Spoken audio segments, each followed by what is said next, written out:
everyone. Thank you so much for coming. Will you please stand for the Pledge of Allegiance?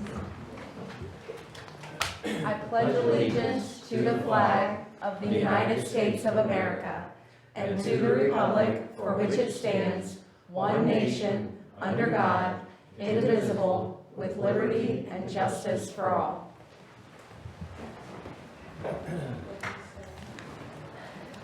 Can we have the roll call, please? Sure. Shoemaker? Here. Vaughn? Here. Pullen? Here.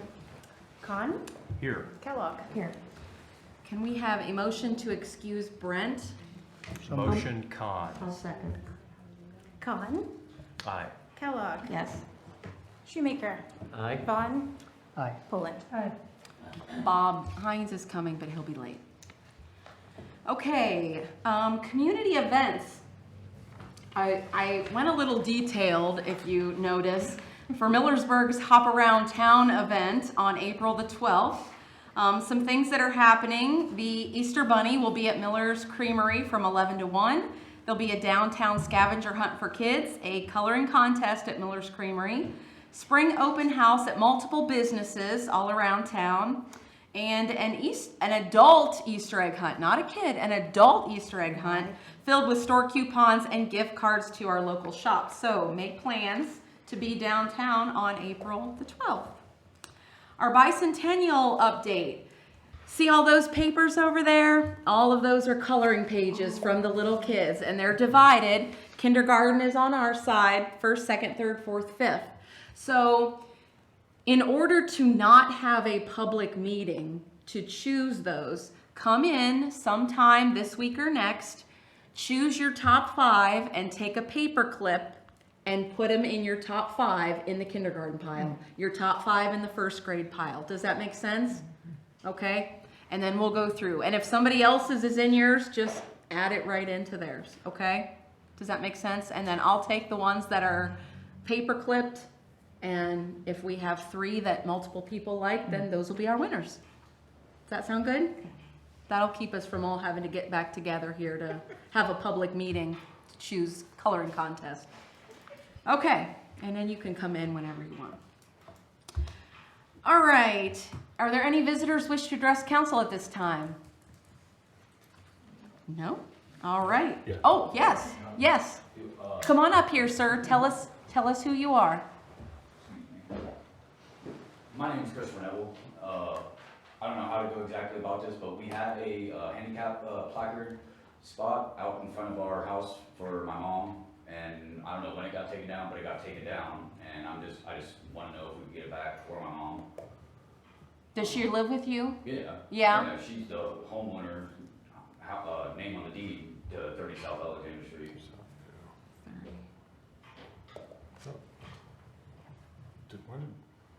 We would have had to have approved it. Yeah, we would have had to approve that here in council. I don't recall doing that. Somebody came and just took it down. Well, we discussed it, and I can't remember when. It hasn't been since I've been on council. I don't remember. I think voting. I was still on council. I know we got it before the Yeah, it was- changeover and everything. I know we got it when Huebner was still mayor. Yeah.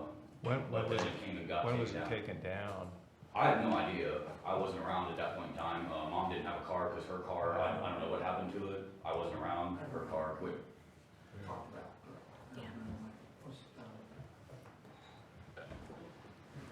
I mean, she's 71 years old and has multiple health problems. It would just be nice for her have, come home from work and park in front instead of getting out of the car and walking all the way around the house and all that stuff is my big thing about it. But, so the council didn't approve taking it down. Oh, okay. If they didn't, then we'll put it back. I don't know what happened, but we'll put one back. It's a possibility that it got stolen. I mean, If- let's be real. It might be, that might have been what happened. All right, well, the post is out of the ground and everything, so somebody Okay. can come and take it. Well, we'll do some research Yeah. and check and see if we voted to take that down or what is going on with that, and we'll let you know. Does that Alright. sound good? All right, how will you be in contact? Well, we'll call you. You get a water bill over there, so we'll call, Okay. we'll call the house. All right, thank Is you that very okay? much. We don't have a house number. Oh, you do? No. signed in with the number. Yeah. Perfect. That's what I was gonna say. Yeah, You signed okay, in. We'll have okay. it. Then we have your information. We can call you. All right, thank you Okay. very much. Yes, thank you. I'm totally drawing a blank on that. Yeah, I'm Since- drawing a Unless blank on somebody that said too. she's not there anymore, Yeah. somebody might have. And if she's lived there. There was somebody that voted to have removed. I don't remember. I don't remember. I think I was coming to council. I don't remember the I circumstances. think Yeah. I was in the audience. We'll dig into Okay, it. we'll dig it, yeah, we'll dig into it. Okay. Anybody else? I do have one more question. Okay, We had talked about this meter situation. If the meter is broken, cracked, whatever the problem is, could that make a difference on that? Like, if it was broken or there's issues with it, like it is, it's, It could. you know, it's like spewing everywhere. So is there a possibility that there's issues there? Could that be, It could, yeah. It depends what they find, where the If they crack look at- is. Depends which side of the meter and all that. water tomorrow, they'll find out. Yeah. well, I just wondered, could it be broken or could that make a difference Oh, yeah, for what that yeah. is? Yeah, they have a frost plate on the bottom that's designed to break if it freezes, Okay, to protect the rest of the meter. If it was coming out the bottom, that's likely where the water went. but they'll know tomorrow when Yeah, they get there. yeah. Okay. Yep. All right, thank you. anybody else? All right, can we have a motion to suspend the reading of the minutes, please? Second, Khan. Pullen. Khan. Aye. Shoemaker. Aye. Vaughn. Aye. Kellogg. Yes. Are there any additions or corrections to the minutes? Hearing none, can we have a motion to approve? I so move, Shoemaker. Second. Shoemaker. Aye. Vaughn. Aye. Pullen. Aye. Khan. Aye. Kellogg. Yes. All right, Bill Resolution 2025-8. Are there any questions on the bills totaling $202,660.36? Hearing none, do we have a motion to pay the bills? I'll make a motion to pay the bills, Khan. I'll second. Khan. Aye. Kellogg. Yes. Shoemaker. Aye. Vaughn. Aye. Pullen. Okay, Nate. All right, the design review board will meet on this April 2nd at 6 o'clock. We've got window replacements at the American Hall and signage for Urban Farm Girl and Modern Farmhouse that are at 36 West Jackson. Planning and zoning is gonna meet as well at 6:30. They've got a change of zoning district request from JDM Reynolds for 440 Marchant Street. And there's actually, two fence height variance requests. Alan and Tony Fair and Gail Patterson both requested variances on the height, minimum or maximum height restriction on a fence. They want it higher than the. They want to go higher than Okay. what's allowed, yeah. Nothing on our Worcester Road, Jones Street intersection. Not much has happened in the last week and a half or so. Nothing on the sidewalks. We did meet with Thomas Concrete about a week and a half ago. Went over the project over at the post office. They're ready to go, just need to get a good stretch of weather and then they'll get rolling. Got the vehicles ordered. I did get an update today. The 550 had a VIN established for it and a build date of early to mid-April. Approximately 30 days after that, Pilata should receive it and then it'll go to Cross for the upfitting. I have no idea on that lead time. That'll be the bulk of the wait. And the Ranger hadn't had a VIN created yet, so we don't have a delivery date on that one. The Pomerene Hospital request, there was previously a flashing pedestrian crossing sign, like between the billing office and the hospital. It rotted off. It wasn't our sign. So they've requested that we consider putting in the pedestrian activated RRFB systems like we've done at the school and like we're doing at the post office.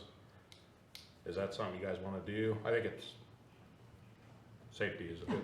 They have the Good practice. crosswalk there, but no one observes it. I mean, Right. cars just fly right Right. through That's it. true. I think we need it myself.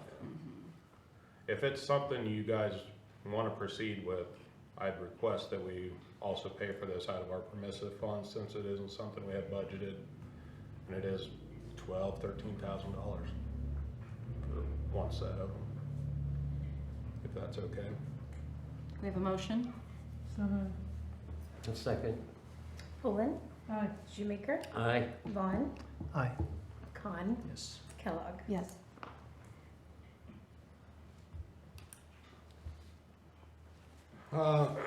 Downtown traffic signals, we've got updated quotes. So called Pathmaster after they were here at our, 2 meetings ago. If you remember, they talked about putting one up at the square to try it out. So they talked to the Curex engineers, and they came back and said, well, sorry, but they have a good point. It's not gonna do anything, being one intersection by itself. It needs to communicate with the other 2 intersections. So all it's gonna do is give us counts, but it's not really gonna tell us a whole lot or help with congestion. So they came back with, I'd asked for pricing to install Curex and the AI system, applied information, not artificial intelligence, at the 3 intersections downtown. So you've got the numbers there. The variation is if these communicate cellularly. So you buy a 3, 5, or 10-year cellular package. So that's why there's 3 different prices. So for a 3-year installation and all equipment, we'd be at $78,921, $81,231 for 5-year, and $84,531 for 10 years. Is that something we want to look at doing soon? If so, I would again suggest we look at tapping into the permissive funds for that, as we don't have that kind of money appropriated for this year. Or we use this for budgeting purposes for next year. How much do we have in permissive funds? Ooh, last I checked. Do you happen to know? Do you get that? I don't think I get it here. Were they gonna do like a test thing and tell us first, or? I mean, That's what they had talked about, but well, then, I mean, yeah, our current balance as of December 19th was 106,842, but we took so far about 12 for the post office project. We'll have a couple more there, and then if we're doing the hospital, there's another 12, 13. 13 or so. So we do have the money in the permissive funds for that. We would. Now, is that 78,921 every year for 3 years, or for That's total for 3 years? total. so then you're So- gonna have to pay it again late, you're gonna, Yeah. I mean, No, the cellular package, so the Curex, the video detection camera, they're $16,877 a piece. 3 of them would be $50,631. The AI field monitoring unit is $3,700 a piece, which would be $11,100. And then the 3-year cell package, connectivity and support, is $1,230 a piece, or $3,690 for all 3 intersections. So in 3 years, you'd have another, at that time, who knows, $3,000-4,000. Or if you want to go to a 5 or 10 year. There's a little bit of a price break as you get a longer. what about Package, maintenance? but- What did he tell us when they needed to have maintenance? What was that gonna cost when things go wrong and need to have somebody come and, Well, they've got the AI connectivity support and warranty is for that, whatever time period you buy. So they would take care of it for that 3, 5, or 10 year. So he was gonna test Yeah. the main intersection, Mm-hmm. but he can't effectively do that because it's not communicating not- with the other yeah. intersections. Yeah. So is there, I mean, there's gotta be a better way to improve north and southbound. I mean, well, and east and west, but, coming into work in the morning, I mean, I'm just sitting there forever. yeah, it's a long time. And there's, the traffic going east and west is not that high. I wonder if there's a way he could, I guess, communicate with us on what he thinks the big difference is going to be with the other intersections. What, That was the part of the conversation where he talked about if it sees a long queue from the north in the eastbound turn lane, it can tell Monroe Street to stay green eastbound Right. to clear them. okay, And he said Or- unless they're all talking to each other. yeah, But yeah, they have to be communicating, otherwise you right. can't, you're in a gridlock at worse than ever. I think we need to do something. I want guarantees though. I think it's a lot of money. It is, but I don't think you're ever gonna get a guarantee on, they aren't gonna give you a quantifiable, we'll give you 50% congestion relief. I doubt that anyway. We don't have the holding to do that. I mean, if we had longer blocks, we could move traffic better, yes. And that's exactly what they talked about at that Yeah. previous meeting was. You get 3 Have no semis storage. in Three your semi, gridlock that's what I'm from saying, where it's a semi, it's not like it's just little semis and trucks with trailers and.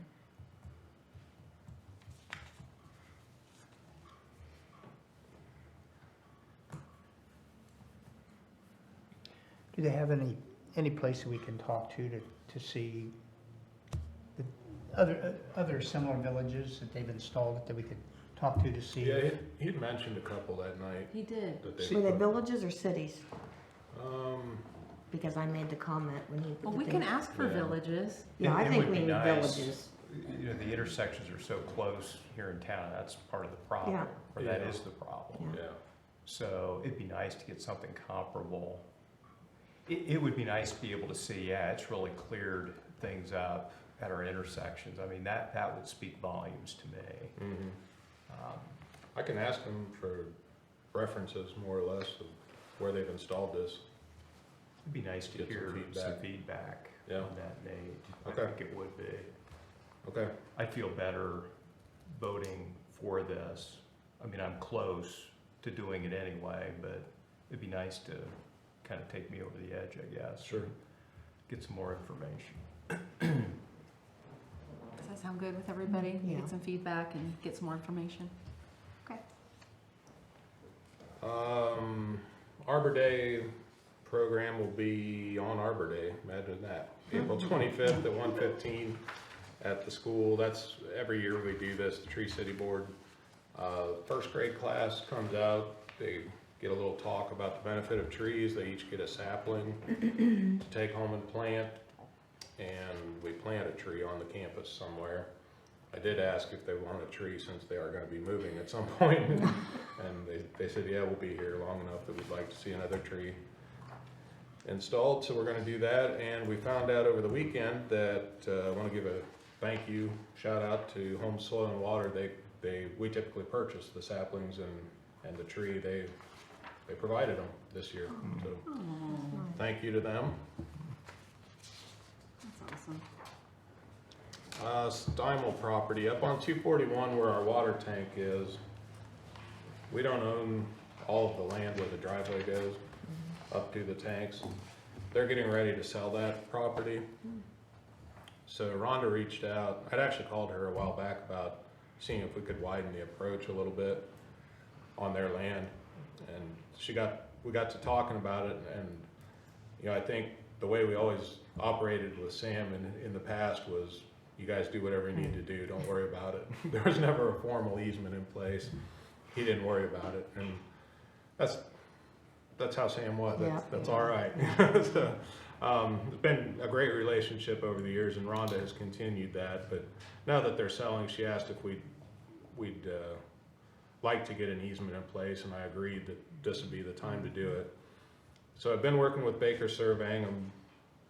I've talked to Dawn. I need to follow up with Aaron. They're gonna survey off a 20 or 30 foot easement over the existing driveway. Once we get the plat and the legal descriptions, I'll get those to Bob to write up the formal easement. They're not charging us anything. We're gonna cover the cost of the survey.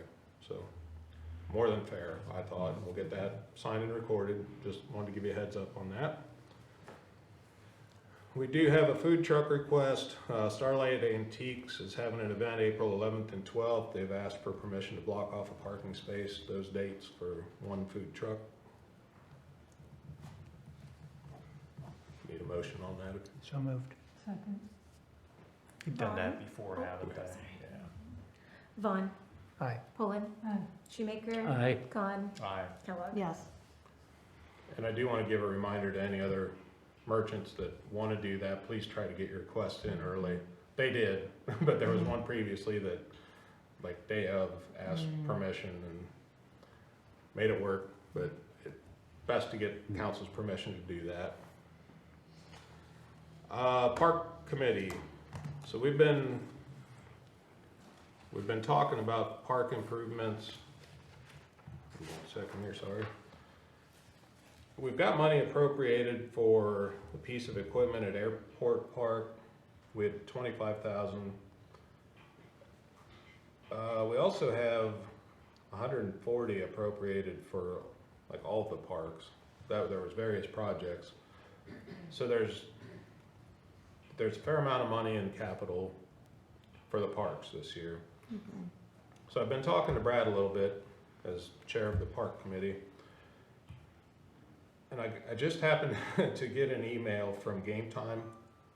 They're the like commercial park equipment, one of the premier vendors.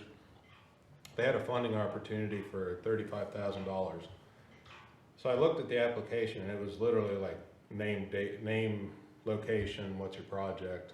So I filled that out, submitted it, and thinking that would get like a real application. That was the application. So I didn't get awarded, but it was a very simple get your name in the hat kind of thing. So we're in the running for that, for whatever that's worth. But that did spur a call from our local representative for Game Time. He sent me some different equipment ideas, and it's a lot more affordable than what I had previously thought. Now, if you go with a full blown out piece of equipment from ages 2 to 12 with 15 different activities on it, with the surfacing, the rubber surfacing and everything, it gets very pricey. But you can buy kind of standalone, it'll have 3 or 4 features on it, climbing walls, slides, tunnels, that kind of thing. It's very affordable. So I'm optimistic we'll be able to do something, even without the potentially $35,000 additional dollars. So between that and the cemetery, Pat brought up a little while ago that we're getting to a point, we're not out of room yet, but we're getting to where we should probably look at least laying out the next section, maybe establish a road, or figure out what our roads want to look like in that lower field off the cul-de-sac. So my mind went to, it's the same committee, do we want to look at setting up a park committee meeting, get some direction on Airport Park, look at the conditions overall at the parks if we want, if that's something you'd mentioned, kind of do a walkthrough and come up with some ideas. And then if we want to look at the cemetery as well, we could do that. And you got Clay Street Park too. Yeah, with Yeah. the health department's initiative. So that committee would be Brad, Tom, Andrea, Kelly, and then me and Pat. So I actually had are you done, Nate? Yes. Okay, I'm sorry. I wanted to set a meeting. I've been in touch with the health department. I said that we would probably set a meeting today. Whether we do that now or under new business doesn't matter You can do to that, me. that's fine. What does, as early as next Monday, is that too soon? March 31st? Like 6? I'm more of I like to go to the location instead of meeting here. I was actually thinking about meeting at Clay Street Park, if that worked. I can do that. Does that work for you, Tom? Yeah, that works for me too. March 31st at 6? Okay. At Clay Street Park? Yeah. And I'll be in touch with the health department and Okay. let those Will you let People Pat know. know? Yep. Okay. That's all I have. Thank you, Nate. Yep, thank you. Do you have anything else? I do. Okay, Just gotta put it in my phone before I forget. okay. We've got credit requests on, should have all got a copy of those in the packet. I'll go through them all. 37 Critchfield Street used 21,000 gallons. Never gone over the minimum of 5,000. They found an outside spigot was leaking. Obviously outside, it didn't go into the sewer, so requesting a credit for 16,000 gallons for the sewer portion of the bill, which would be $38.40. 65 South Mad Anthony, 47,000 gallons used, 18,000 is their average usage. Found another outside spigot leaking. So the credit request is 29,000 gallons of the sewer portion for $69.60. 188 North Monroe, 65,000 gallons used, 22,000 is the average. Again, outside spigot. If you're catching on, make sure you check your outside spigots over the winter. Credit request 43,000 gallons, $103.20. 898 East Jackson, 49,000 gallons used, 1,000 gallons is the average usage. This was a baseboard radiator on the second floor that was leaking. Ran into the basement, knocked down in the sewer. 44,000 gallon credit request for $105.60. 180 West Jackson. This was a big one. It hurts. 1,025,000 gallons. The average use is less than 1,000. There was a water line in the first floor, separated, spraying all over into the basement eventually. Requesting a credit for 1,020,000 gallons for $2,448 for the sewer portion of the bill.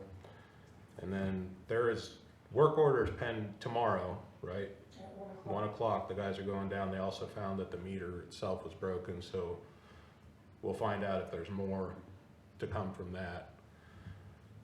I just pulled up, she has a copy of the account usage to compare the readings and everything, so we'll get the rest of the story on that one as well. And then the trailer park on 241, 863 Maslin Road, 450,000 gallons used. Their similar quarter average for the previous 4 quarters was 410,000. They did have multiple leaks outside. So requesting a 40,000 gallon credit for $96. Can you do those individually or all as one? However you- All at once. Yeah. I'll second. I feel bad for people that have to go through that. Yeah.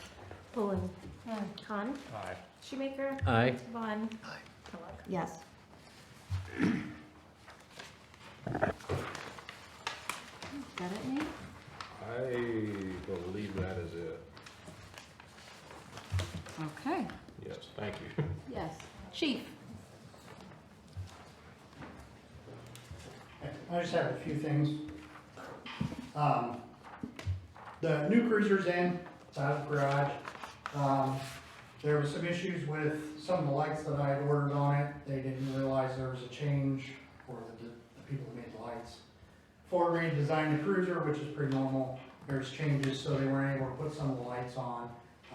So that's scheduled whenever they get the new brackets. They're gonna come and do that. Also, some minor things like where the microphones were put. So all those things are still pending. I did get a hold of Sign Design. They sent me a proof of it, of the design of it. Still don't have a date for certain, but they were looking at probably mid-April, mid to late April. So hopefully by mid to late April, beginning of May, if these other issues with the lights and the microphones and stuff like that come in, get that all taken care of, we'll get that on the way. I believe the discussion about the old cruiser is Lieutenant Beerman's here, that's on old business, I think. Other than that, I just want to let you guys kind of give a shout out to a couple of the officers, Captain Lay and Patrolman Lehman. Jordan Lehman, he's our newest officer. Last week around, on Thursday around 3:30, we got a call about a male subject being seen looking in some vehicles in the Forlow Street area. The officers went up and around, looked for him, didn't locate him. We're told that he was headed towards the trail. Got a call of a disabled, I believe it was a semi, in the area of the Schoolhouse Hill. So both officers went over, dealt with that, came back up into the area, northern part of town, to start patrolling, looking for the gentleman, see if they could find somebody matching the description. They located a subject, started talking to him. He was acting very weird, out of character, nervous, which is something that a lot of us get used to. But some of the phrases that he was saying was very out of character. Captain Lay and Patrolman Dorian kept talking to him, weren't really getting good answers from him, said some very weird things, so they decided to take him up to the hospital to get checked out. Didn't want to go to the hospital, and he was a smaller stature, and he definitely put off Captain Lay and Officer Lehman through the ringer trying to get him into the cruiser. It was definitely a struggle to get him in there. So around 4:30, they got him up to the hospital, getting him checked out. In the meantime, Captain Lay had run his name, checked him for warrants. Nothing came back. Around 6:30, they were still at the hospital with him, and we got a delayed hit inquiry from Leeds, which basically, if you run somebody in Leeds, which is our state computer, I believe within the past 24 hours, and something is entered, whether it's a warrant or a missing person or anything like that, for that person, you get an inquiry hit. We got an inquiry hit on a felony warrant out of the Columbus area, Franklin County. Evidently around 1:30 that day, which would have been a couple hours prior to our initial call, he got into some sort of scuffle. The way it sounds to me, it was an unprovoked assault of two people with a strangulation, so we ended up with a felony warrant for the gentleman. He got cleared from the hospital, taken to the jail, and then sent down to Franklin County. I just thought it was something, evidently, Captain Lay knew something was up, hadn't found the guy, so, they came back very easily. I'm as guilty as it is. You try to find somebody, you can't find somebody, get sent to another call, and yeah, you kind of keep your eye out, but it's not really, I head right back to that area, so just wanted to let you guys know a heads up, and kudos to both my officers. Other than that, I have something for executive session. Thank you. All right, thank you. Bobby? I don't have a thing today. Okay, all right. Bob? Thank you. I first of all apologize for being late, but I was doing village business, which you'll see in a minute.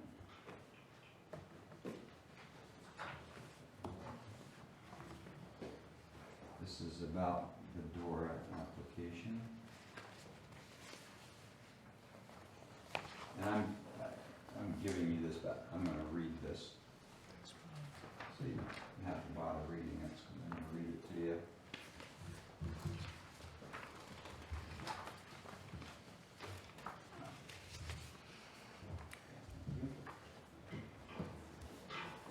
Okay, as you know, I assume you've been advised that the DORA application was filed today. The statute sets out that Kelly is the one that files the application, although it was prepared mainly by Taylor Siegler. And then I did some corrections on it also. So that was filed. We got it in final form yesterday, and it was filed. So that's why it's so late, because we just got it done. The statute involved is 4301.82. The application was filed today.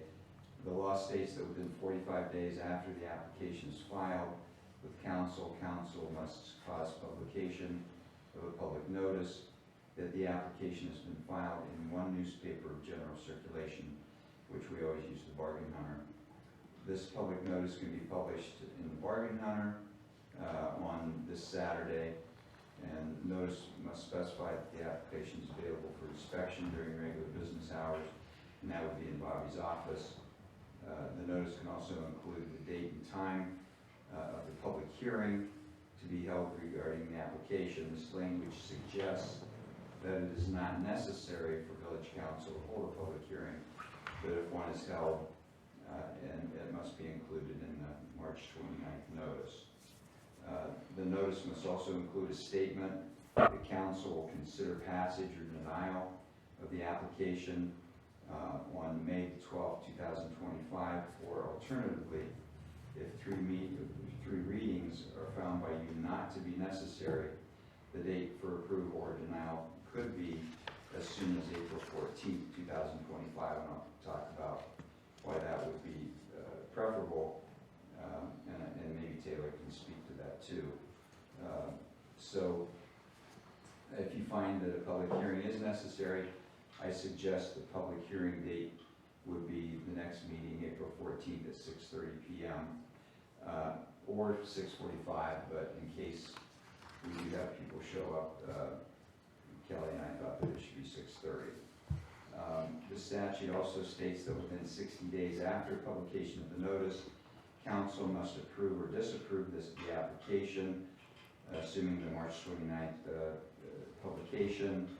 That means that by March 28, 2025, council must decide whether the application will be approved or denied. The schedule that I have proposed will get us way before May 28th. I can have the legislation to approve or deny the door application at our next council meeting on April 14th. The issue that you must decide tonight is whether 3 readings are necessary. So I'm going to go through both scenarios. So the 3 reading scenario, if you decide, and this is how the timing would work. If you decide that 3 readings are necessary, we would have the first reading on April 14th, second reading April 29th, and the third reading May 12th. That would also be the date of you would have to decide whether to approve it or not. It has to, the notice mentioned above has to state the council will decide whether the door application will be approved or denied on May 12th. And assuming the application is approved on May 12, 2025, we would then send the ordinance to the Department of Commerce Division of Liquor Control, and they would issue an outdoor refreshment area designation. Basically, it's an open container law exemption is what it comes down to each qualified permit holder located within the door. So then, as you know, ORC 73129 says that a village ordinance does not become effective until 30 days after it is passed. 430182, the door law, does not speak to that issue. It does say that as soon as possible after receiving notice that the outdoor refreshment area has been approved by council, the Division of Liquor Control shall issue an outdoor refreshment area designation to each qualified permit holder located within the refreshment area. When I called the Division of Liquor Control today and asked them whether they waited for 30 days before issuing the door open container exemptions, and they didn't really know what I was talking about, which is pretty amazing because I think it's probably all municipalities that are sending in these door applications. And the laws, statewide, that it doesn't become effective for 30 days until after passage. But there could be charter cities that would not have that, but certainly all statutory municipalities like we are, there's a 30-day requirement. So I don't think they care a hoot about that. So in other words, as soon as they get the application, they'll start, their approved application, they'll start the wheels in motion to send out the exemptions. Now, the next question is, how long does that process take? Because nobody can start the door here until the Division of Liquor Control issues this exemption. And boy, they are really closed-mouthed on that. I tried to ask all kinds of general questions. Well, what's the shortest time? What's the longest time? And he, dodged the question every way he could and just said it depends, depends. So your guess is as good as mine. I'm sort of estimating 30 days, but for all I know, it could be 6 months. I mean, I just really don't know. So in my scenario, which is the next emergency measure scenario, I'm presuming it's going to be a 30-day process between approval and when the exemptions come back from the Liquor Control Division. So, in order to pass an emergency measure, as you all know, it's necessary that the measure be for the immediate preservation of the public peace, health, or safety of the village. So if you decide that this is the case, the ordinance goes into effect immediately without the necessity of the second or third reading. Also, that 30-day requirement that it takes 30 days to take effect is not in effect. And I don't think that's going to enter into our timing, though, anyhow. So here's the timing if you decide not that 3 readings are not necessary. So we, do the same publication or very similar publication with different dates in it. The notice would state that the issue will be approved or denied on April 14th. We could actually do this at the next meeting, if you so choose. We have the first and only reading on April 14th. We could also have a public hearing on the 14th at 6:30 or 6:45, whatever time you want. And assuming that it's approved, then it would go into effect immediately, and we would send it to the Division of Liquor Control, and then that process, the division would take place, and then the DORA, the affected businesses would get their paperwork from the Division of Liquor Control, and I'm saying 30 days, could be 6 months, who knows. So here's the justification that I came up with, and Taylor might be able to speak to this more. If we have 3 readings, it will delay the implementation by approximately 30 days. If we assume a 30-day delay because of the turnaround time of the open container exemptions issued by the Division of Liquor Control, the emergency measure would allow DORA to go into effect by mid-May, as opposed to mid-June if you do the 3 readings. If DORA did start in mid-May, it could be, I can't say, but could be effective for the May 17th Vintage in the Village and Garage Sale Day, which I think was sort of a target for Taylor, if I'm not mistaken. Is that true, Taylor? That's true, yeah. Okay. And then, in the application, which, like I said, was drafted by the Historic Downtown Millersburg Inc. and Millersburg DORA Committee, i.e. Taylor, and this is right in the application, determined that the establishment of the DORA in downtown Millersburg will enhance the experience of residents and visitors while benefiting the small businesses downtown. That's also consistent with what we've heard from other municipalities, that it does increase business downtown, and the downside of it, with people were saying, there's going to be a bunch of drunk people wandering around the streets, has not happened in any municipality that we have been able to find.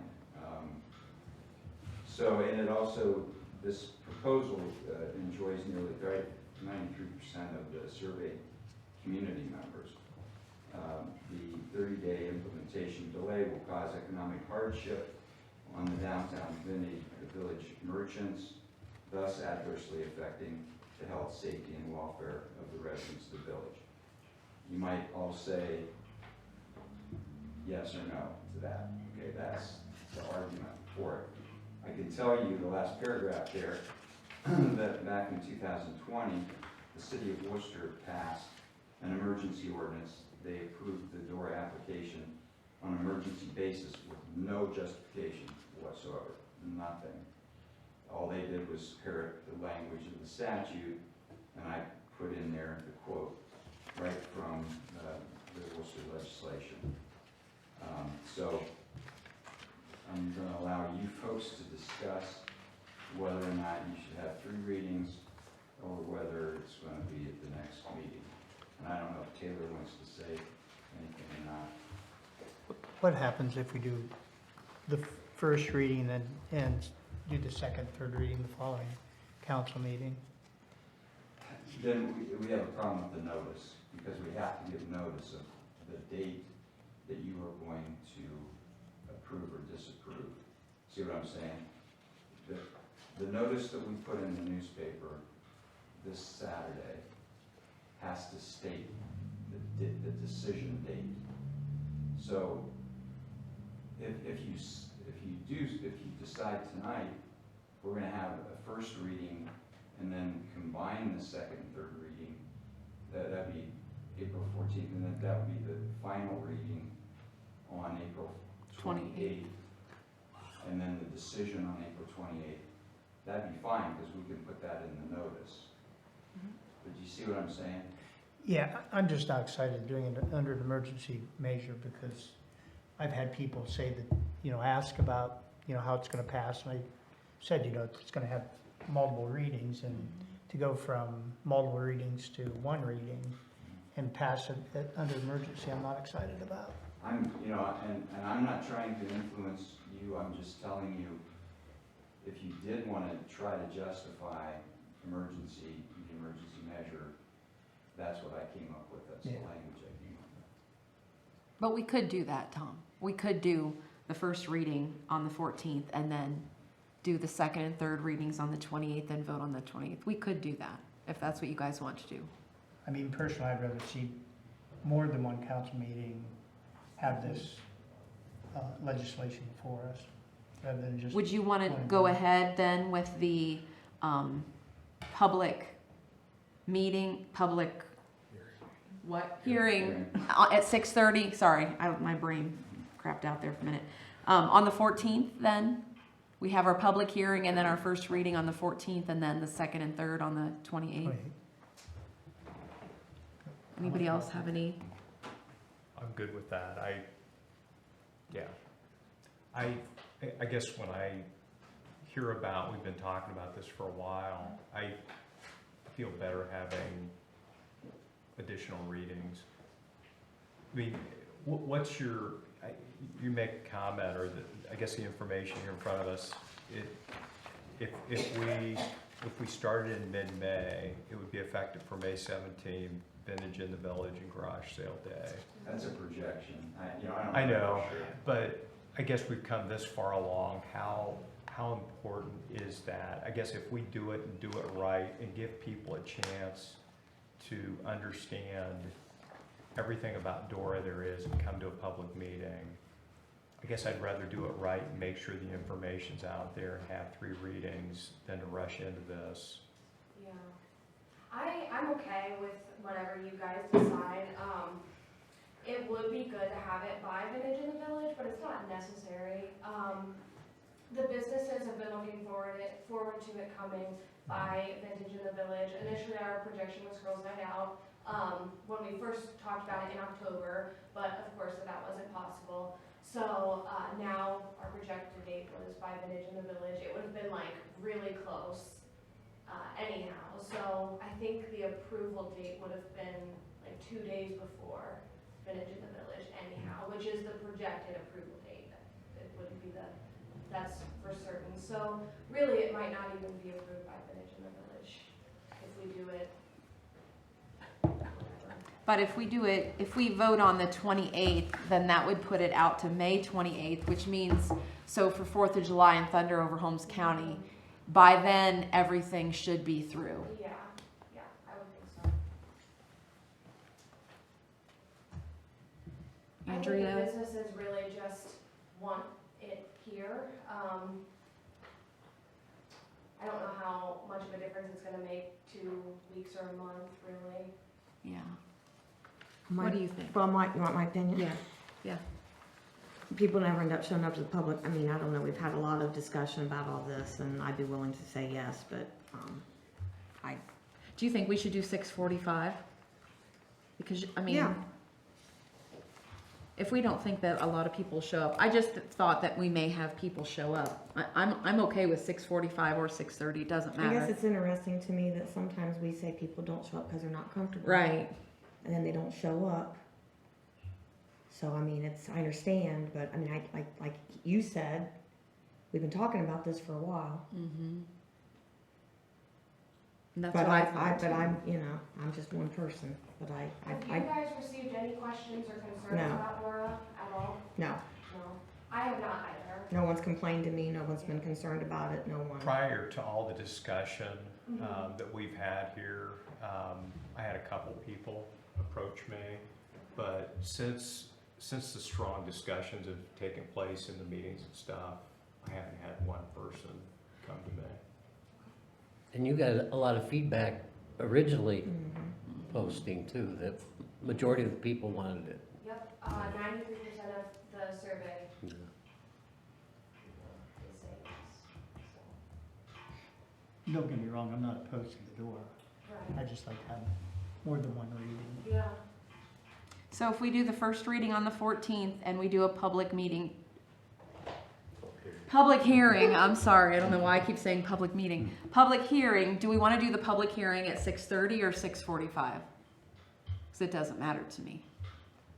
I don't care either. I'd say 6:45. 6:45? That's what I Okay, think. so we'll do a public hearing at 6:45 on the 14th. We'll have the first reading on the 14th, and then we'll do the second and third readings and vote on April 28th. Does that sound good? Can we have a motion to that effect? I'll make a motion. Second. Kellogg, Yes. Vaughn, Aye. Shoemaker, Aye. Pullen, Cotton. Aye. Okay, that'll be the plan. I have, of course, this isn't the exact motion now that it's going to be combined, but we can certainly change it, you know, we can just change it. Got it. Okay.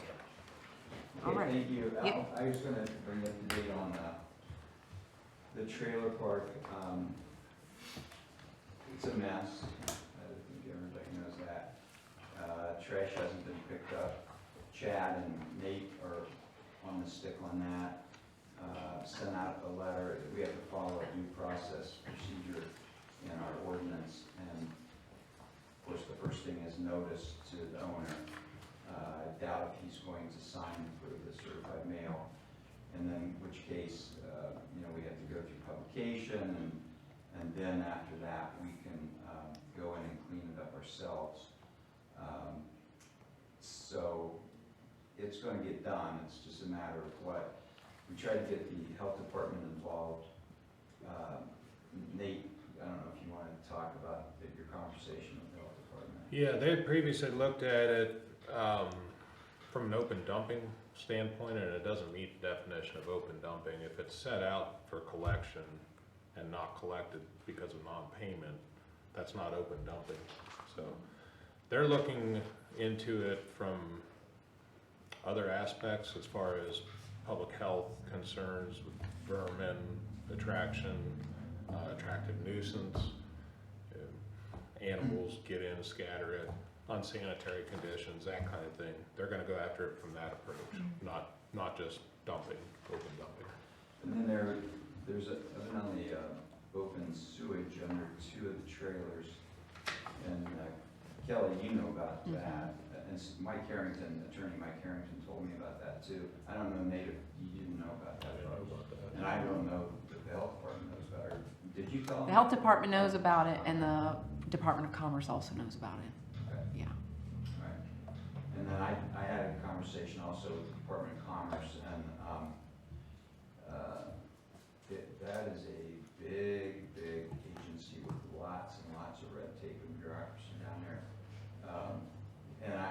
But I'm interested in trying to cut through it. in my mind, this owner is victimizing people, and he owns many other mobile home parks, and so he's probably victimizing many other people too. And I just think that he needs to be brought to justice.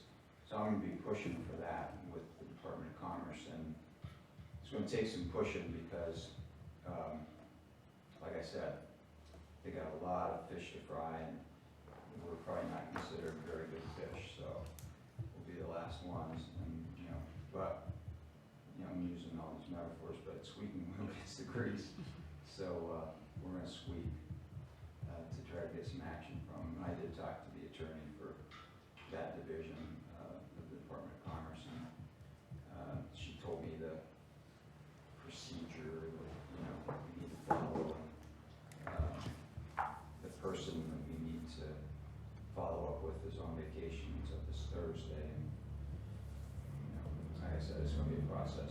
But I think that we do need to follow through. Mike Harrington and the residents, are going to be filing a lawsuit soon, asking for the appointment of a receiver, which will be great, because then all the rent money will go to the receiver, and then that can be used for, trash removal and, fixing up the sewage and all that sort of thing. And I understand his target date on that is coming up here this week. He has a final meeting on Wednesday with people here in town, with residents, and then he will have all of his clients. Good, okay. So then there also are two people that are, well, one person who is pursuing it from a violation of mortgage clause point of view. And so, and if he files a foreclosure, that will trigger, he's the second mortgage holder. That should trigger the first mortgage holder into also filing for foreclosure. And then, we'll have that, a parallel lawsuit going on in common pleas court, one by the residents and then one by the mortgage holders. So that, and then that'll end up in a foreclosure sale, unless somehow the owner comes up with a whole bunch of money, which is not likely. According to our sources, the owner is in parts unknown. So we're getting things done. It's a slow boat to China, but another metaphor. That's one night for metaphors. We'll get it done. So there are updates on the Maurice Mann lawsuit that I cannot talk about except in executive session, and I don't have any. It's not like you need to know about it like right now, but maybe next meeting we should schedule an executive session so I can bring council up to date on what's going on with that lawsuit. Kelly knows, but she's the only one. So that's all I got. Okay, thank you very much. The only upcoming committee meeting that I know of is Design Review, Board of Planning and Zoning. Nate already touched on that. Do we have any committee reports? All right, we dealt with DOR. We're going to have the first reading of the personnel policy by title only, ordinance number 2025-100, an ordinance amending the Millersburg personnel policy regarding police patrol essential functions. Are there any questions? Was that updated, or was there anything changed in it? Yeah, There's quite a bit changed. that section, that whole section is a new section. Okay. The I examples read of it. essential Okay, functions, that's got new. it. Okay, thank you. Okay, so we'll be reading that again next time. All right, old business. So I want to talk about the cruiser. We have Lieutenant Peterman here. Chief Brian Rafferty wanted me to read this to you guys. It's dated March 21st. Mayor Hoffey and council members, this letter is regarding the MPD Cruiser that was recently taken out of service. The Holmes Fire District 1 Board of Trustees have approved the acquisition of this vehicle to be used for the district operations. This vehicle would continue to serve our residents in several capacities, including but not limited to a quick response command vehicle, fire safety inspections and education, and transportation for members to attend training opportunities. This will save wear and tear on the district's utility pickup truck and brush truck, thus prolonging their service life. Holmes Fire District 1 responded to almost 1,250 emergency calls for service in 2024. Of those, 613 or 49% were in the village of Millersburg, and another 355 or 28% were in Hardy Township. The village also accounts for many of the fire safety inspections in commercial properties done each year. I would like to ask the village council to consider donating this vehicle to Holmes Fire District 1. I believe our taxpayers have paid for this vehicle once already and can continue to benefit from its use for several more years. The district will cover all costs related to the transfer of the vehicle, any costs associated with removing any law enforcement equipment, including graphics, and accepting the vehicle as is. Thank you for considering this matter. Do you have any questions for Ryan?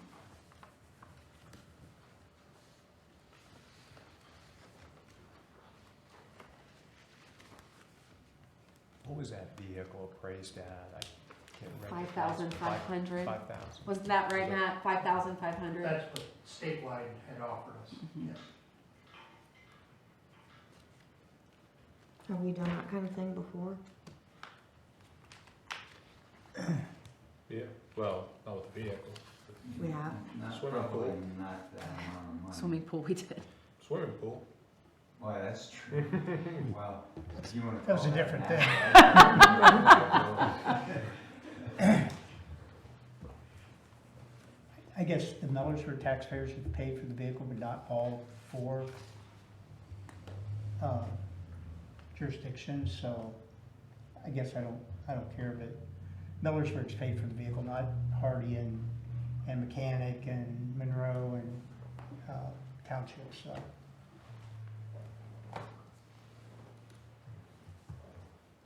I mean, we don't own the vehicle, the taxpayers do it. Mhm. So my thing is that that's not,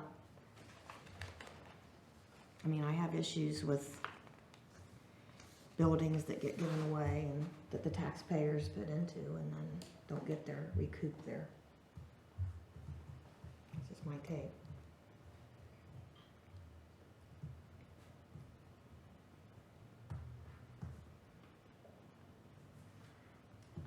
I'm thinking. And it sets precedent. Yeah. I know we paid for it, but again, the district is paying for it the second time round. Taxes are paying for it. So that's where I go from.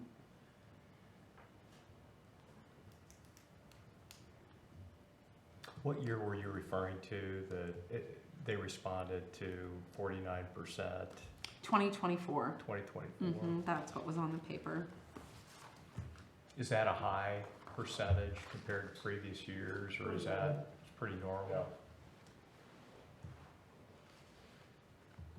I wouldn't have an objection to reducing the amount by a little bit. I don't know what that would be, but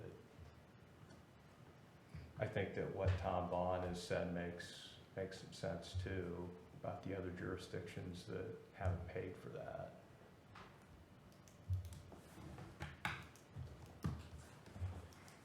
Do you think that the board would be open to us giving them an offer? Yeah, I think so. Yeah? Yes. Is that something that you guys are interested in, giving them a counter offer? I would be. Are you working on the number, Nate? I think if there was some sort of a formula that you could come up with that would make sense based upon, Millersburg's participation and what it's Millersburg, Hardy, not Killbuck, Monroe. Mechanic. Mechanic and Monroe. So That's it's what you're saying. 5,500. Minus 25%. You do the math. But half of their calls were to Millersburg, is that right? Yeah, 49%. So what's this Consider vehicle gonna be possibly used half. for? So this will be used to, go out and do inspections, daily use. Right now, we have a Ram 2500 pickup truck Yeah. that is 13. very expensive to run every day, so this is just gonna prolong that life. Save that for if we need to pull our utility trailer, with our brush fires, we can hook up with a utility trailer. So this just saves the wear and tear on our bigger equipment for something that just our inspections, personnel transport, and stuff like that. So it's prolonging 25. the life for a lot less expenses. Can I spit out a number? Spit it out. We got 4125. So it's 5,500 minus 25%. That makes sense. Does that sound good What does to everyone? council think of that? Does that sound like a fair remedy? No matter what, it's still our tax dollars paying Yeah. for it again, because we pay into the district for the fire tax. But the other government It entities came haven't right- paid for that vehicle, we did, Right, so. but then we're paying for it again. What small portion that would be?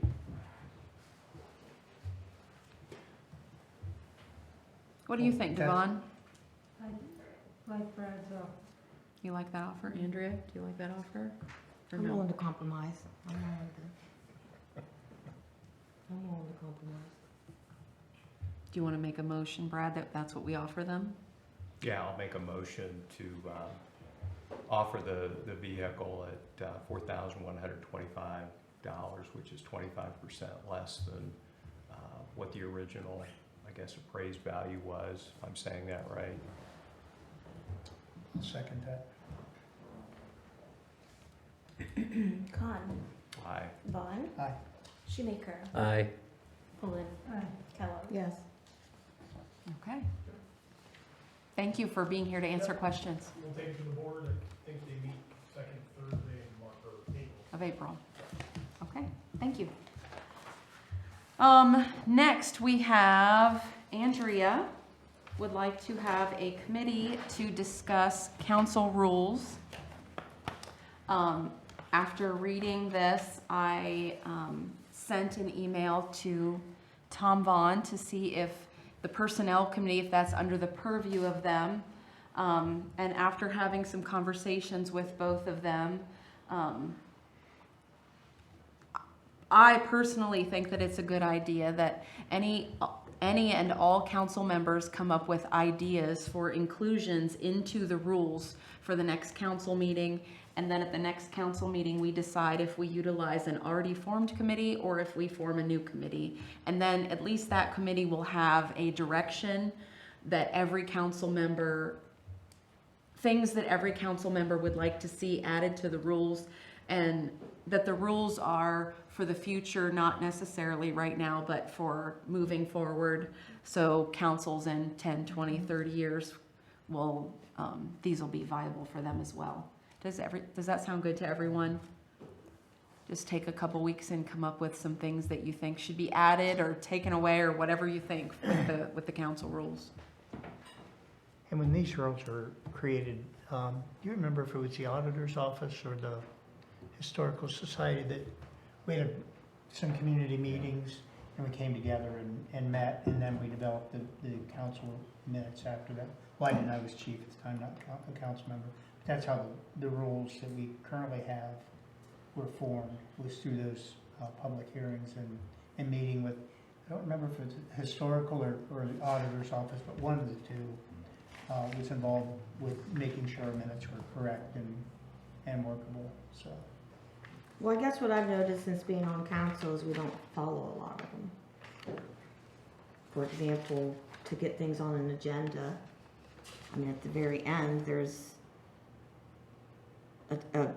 a form that can be submitted. You know, I made sure that I got what I wanted so you all could see to her by Thursday, so that she would have the time to put it on the agenda, so that everybody, that I wasn't just dropping something on. I mean, I feel like there's just times that even if people show up in the audience, I know there might be something, but if they could, most things aren't as urgent as we think they are. I mean, obviously with Dora, we're taking the time. So if, even if she has to tell somebody, I mean, sometimes I don't know why everybody's sitting in the audience, and I'd like to know while I'm sitting here. And obviously there's a form at the end, I don't know if you guys, there's a form at the end of the packet. And I think a lot of that transition that. Well, you but didn't want if to you've delay got things. rules, you have rules. And I've been told to, I mean, so why couldn't somebody take the time on the form, name, address, telephone number, business organization which you represent, item for discussion of consideration, action, if I'm not it's opposed to there, that. I'm just if telling it's you. there. Yeah, I'm not opposed to that. So I'm I just think saying even that's if we what's make been sure done. that it's fair to Bobby too, that, like, I didn't want to be a hypocrite, so I made sure that I got to her something so that she could get it on the agenda, so that I'm not just at the meeting saying, hey, I want to talk about this, and you guys are all thinking, why does I made it my goals and everything. You guys have the time to think about it. And I think there's many things when people come to council meetings that it's something that we could talk, that I just feel like some things, like I've said this, that we very quickly feel like we have to make a decision, or we have had to be able to think about it or talk to the community. So that's just one example. I do think that we should print that out and have it out on the table.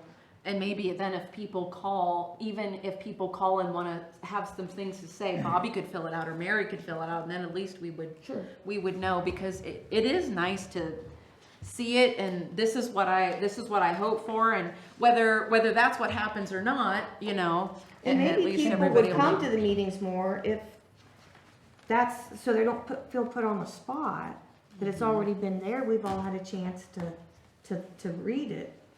I mean, it's part of the rules, so we're not even some of the rules we're not even enforcing. Maybe we could put it on the website so that people have access. That's a good to it idea, online. And submit it electronically. Yeah, that would be easy. So that was just something I noticed, to take the time to go through all of them and make sure we're even enforcing them too. I think that's good. Is everybody okay with that? Taking a couple weeks and looking through them and seeing what you think, and does that sound good? Absolutely. Okay. All right, then we will revisit the committee at the next council meeting. Come with your ideas, and then that way, whether we form a committee or whether we utilize an already formed committee, at least they'll have a direction and they don't have to come up with it all on their own. Okay. I have something of old business. Do you want to tell me? I don't know. Maybe I don't. Maybe I only have new business. Okay. Is there any other old business that we haven't discussed yet? All right. New business. I gave you two pieces of paper. The first one, the Holmes County Historical Society. They are renaming the Millersburg Glass Museum. And they are having a dedication and ribbon cutting on April 10th at 6:30 p.m. is the start time, and then the dedication and ribbon cutting is at 7 p.m. And it's going to be renamed the Severdes Millersburg. He doesn't know. Oh, okay. Ignore all of that I just said. It's a secret. It's a secret. Don't tell. Does he watch the meetings? No. So that's good. Anyway. Let's hope. Moving on. So, there's a big secret. If you come, you'll know. All right, let me put that paper away before I say something else. The other paper that I gave you is a GIS map. At the bottom, the big number 264, that is the Legion, the Millersburg Legion. And right next door is the Broken Grounds Coffee Shop, just to give you an idea. And then we have North Mad Anthony. So I wanted to read that to you. What I'm going to be talking about is the highlighted alley, okay? John Maddie was a 1950 graduate of Millersburg High School. He was a proud Korean War veteran serving in the United States Army from 1952 to 1954. On February 15, 1958, he married Betty Snyder. Together, they raised 4 children. They owned and operated Maddie's Marathon for 20 years. John drove truck for Holmes County Oil for many years. During his retirement, he worked for Moore's Lawn and Garden and as a courier for Park National Bank, retiring at the age of 88. John was a member of the Millersburg American Legion Post 192 for 71 years, where everyone knows him as Papa John.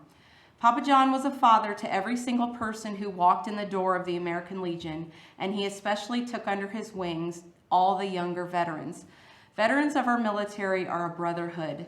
They have seen things and gone through things that none of us can comprehend. Papa John understood that and formed a special bond with each of them.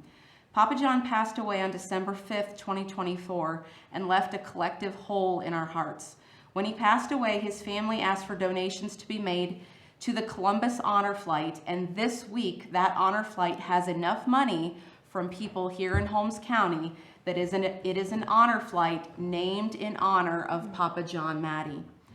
I, along with the American Legion, would like to propose a motion to change Horn Alley to the west, right beside the American Legion, to Maddie Alley in honor of this great man who gave of himself and gave to other veterans, and put a sign there, Maddie Alley, to honor him.